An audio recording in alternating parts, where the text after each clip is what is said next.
rápidas son las que actúan de forma de adaptación rápida y de cambios severos en posturas, y vemos cómo se puede, cómo cambia en una persona joven y va cambiando en el envejecimiento y una persona sarcopénica. Vemos que cuando somos jóvenes prácticamente compartimos el 50% de fibras tipo 1 y de fibras tipo 2. Cuando vamos envejeciendo, no solo hay una alteración del tamaño de la fibra, del número de la cantidad, sino que también el tamaño. Y aquí es algo importante que debemos entender. Ese músculo no solo tiene pues las características que nos dan de recubrimiento del sistema óseo, sino que también cumplen funciones endocrinológicas, como les había dicho anteriormente.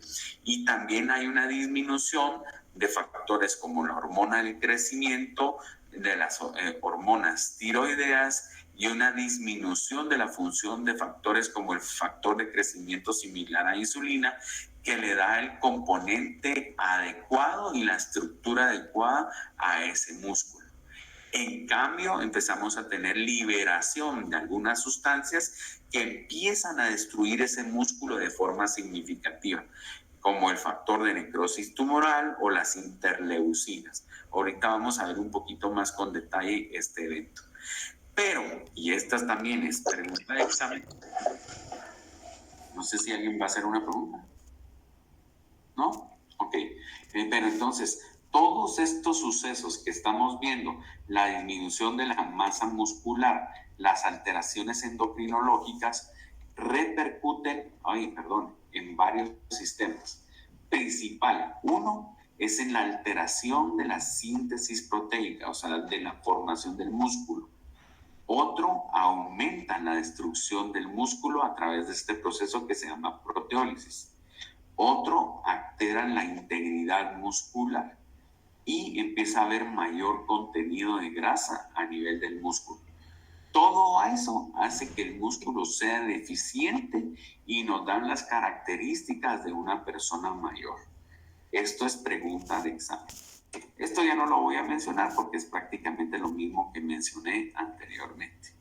Pero sí es importante que vean que todos estos sucesos son los que se desarrollan y que involucran a las personas frágiles y sarcopénicas.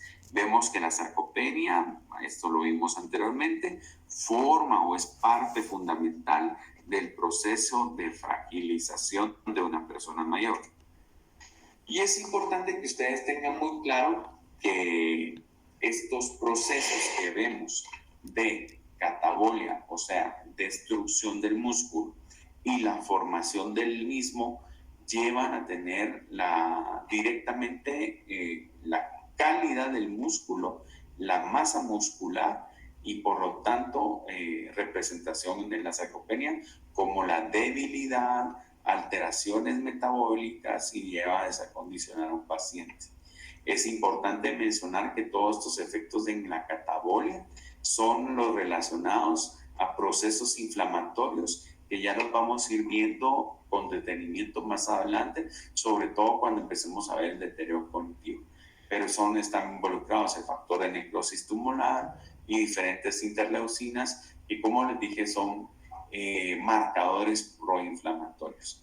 Y si ven ustedes todos estos componentes anabólicos como la actividad física, la actividad del sistema nervioso central, todos los procesos hormonales como la liberación de testosterona y andrógenos, son los que nos permiten la formación y la construcción adecuada del músculo directamente y que tengamos un desempeño adecuado. Pero como de todo esto lo empezamos a dejar de hacer, empieza a haber una mayor liberación de estas sustancias y empieza a afectar de forma significativa el músculo. Obviamente ustedes vemos representados los aspectos físicos o lo que le decía el fenotipo, pero sabemos que todo esto tiene su base en los componentes celulares que vimos cuando vimos los trastornos o las teorías del envejecimiento. Para aclarar un poquito lo que ustedes decían con respecto a la obesidad, vemos que la obesidad obesidad, por ejemplo, simplemente infiltración del tejido graso en diferentes partes del cuerpo, tanto cerebral, cardíaco, abdominal, y esto hace que empezamos a tener algunos problemas como la resistencia a insulina, que no es otra cosa que es un síndrome metabólico o, en otras palabras, lo que muchas veces se representa en la diabetes. Y estas consecuencias o estos problemas que se dan tanto en la sarcopenia como en la obesidad, todo esto que hemos venido hablando, pues se traduce en mayor fragilidad, en enfermedades como hipertensión, de eventos isquémicos cerebrales, diabetes o dislipidemias o colesterol y triglicéridos elevados, ¿verdad? Entonces vemos que todo esto puede incrementar hasta el 24% de la mortalidad en un paciente. De esto no me voy a detener mucho porque ya lo vamos a ver, pero sí solo quiero que ustedes puedan ver que así mismo como nosotros tenemos la alteración de la masa muscular, de la fuerza muscular y del desempeño o el rendimiento físico, vamos a tener herramientas que nos van a permitir evaluar ese músculo de la misma forma. Por favor, hay dos divisiones, ya no les pregunté eso a ustedes, pero hay dos divisiones que tenemos que tener claros. ¿Cuáles son los criterios para el diagnóstico? Pues son los mismos que hemos estado viendo. Masa muscular baja, menor fuerza muscular y un rendimiento físico disminuido. Sabemos que el diagnóstico se basa en la confirmación de uno o más criterios, que pueden ser el 2 o el 3. Pueden estar estos dos juntos o generalmente estos dos conllevan a un rendimiento físico disminuido. Eso lo digo porque ustedes también van a ver la clasificación de la sarcopenia. Y en algunos, pues la clasificación general puede llevar sarcopenia primaria, que va a estar relacionada a procesos de envejecimiento, y la sarcopenia secundaria, que van a estar relacionados generalmente a procesos patológicos, ¿verdad? Pero eso tienen que tenerlo muy claro. Perdone, doctor, perdone, con esa de lo de sarcopenia primaria y secundaria, usted mencionó que era conforme a la edad, que va, ¿cómo se podría decir? ¿Con enfermedades crónicas o algo así? ¿O ya es que no sé cómo expresar mi pregunta, pero... creo que entiendo. La sarcopenia primaria va a estar ligada a procesos de envejecimiento.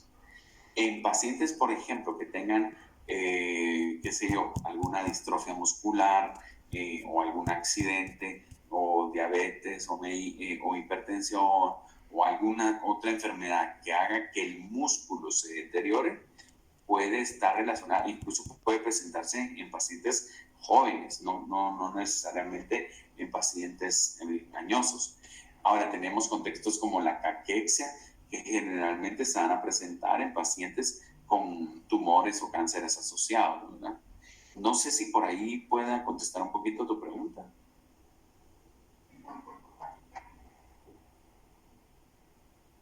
No sé qué pasó. Ya no me contestó.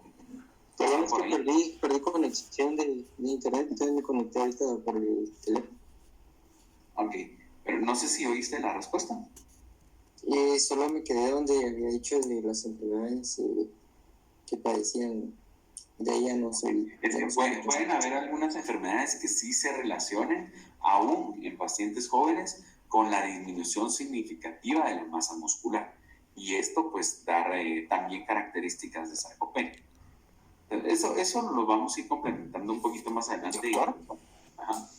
Solo a lo que se refería es que justamente en el video decía de que se tenían 3 niveles, no sé si estos son los que usted indica, de que cuando solo se tiene uno es una presarcopenia, que es la disminución de masa muscular.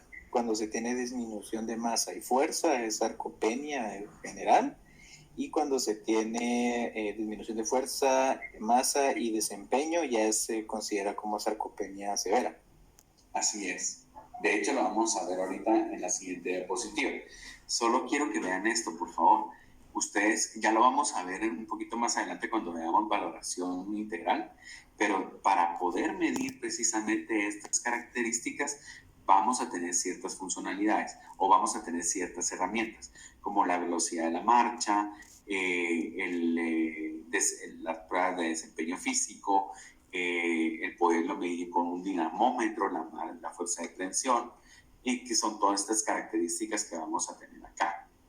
Y lo que mencionabas ahorita, precisamente, en un paciente con presarcopenia vamos a tener la disminución de la masa muscular.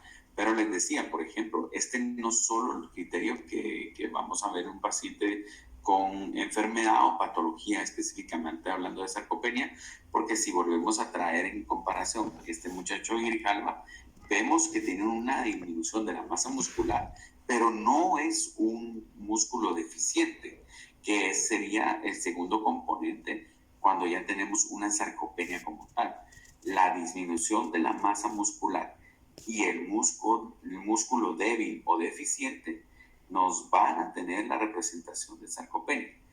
Cuando ya están los tres juntos, nos puede dar una sarcopenia severa o todas las manifestaciones de una sarcopenia como tal, ¿verdad? O sea, es importantísimo tener esos criterios bien presentes. Bueno, el resto de la clase, como les dije, ya la vamos a ver cuando veamos funcionalidad. Ok, solo déjenme ver aquí una cuestión.